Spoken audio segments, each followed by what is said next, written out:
நமஸ்காரம் ஃப்ரெண்ட்ஸ். இந்தியாவில் ரொம்ப மர்மமான இடங்கள் இருக்கு. கேரளாவில் இருக்கிற பத்மநாப சுவாமி டெம்பிள் ரொம்ப ஃபேமஸ். இந்த கோவிலில் ஒரு ரகசிய அறை ஒன்று இருக்கு. அதை தான் வால்ட் பின்னு சொல்லுவாங்க. இந்த ரூம் இன்னும் ஓப்பன் பண்ணல. பத்மநாப சுவாமி டெம்பிள் ரொம்ப பழமையான டெம்பிள். 100 வருஷத்துக்கு முன்னாடி அதை கட்டினாங்க.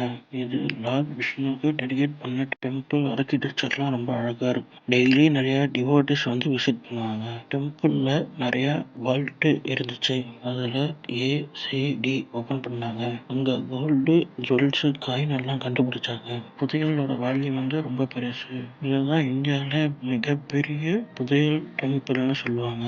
ஆனா வால்ட் பி மட்டும் ஓபன் பண்ணல. டோர் மேல ரொம்ப வித்தியாசமான குறியீடுகள் இருக்குன்னு சொல்லுவாங்க. அந்த கோவில் பூசாரி அந்த கோவில்ல அந்த டோரை ஓபன் பண்ணக்கூடாதுன்னு சொல்லுவாங்க.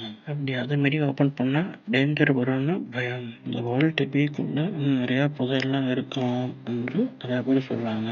கொஞ்சம் பேரு அதுல சாபமும் இருக்கலாம் அப்படின்னு சொல்றாங்க. அதனால யாரும் ஓபன் பண்ண ட்ரை பண்ணல. அப்படி ஓபன் பண்ண ட்ரை பண்ணாலும் அதாவது ஒரு மர்மமான முறையில இறந்து கிடந்தாங்க. இதுதான் பத்மநாப சுவாமி டெம்பிள் வால்ட் மிஸ்ட்ரி. இந்த வால்ட் பீக்குள்ள இன்னும் என்ன இருக்குன்னு இது வரைக்கும் யாருக்குமே தெரியாது. புதையலா இல்ல ரகசியமா என்னன்னு இன்னும் மர்மமா தான் இருக்கு. உங்களுக்கு என்ன தோணுது இதை பத்தி கமெண்ட்ல சொல்லுங்க. இந்த வீடியோ பிடிச்சிருந்தா லைக், ஷேர் அண்ட் சப்ஸ்கிரைப் பண்ணுங்க. தேங்க்ஸ் ஃபார் வாட்சிங்.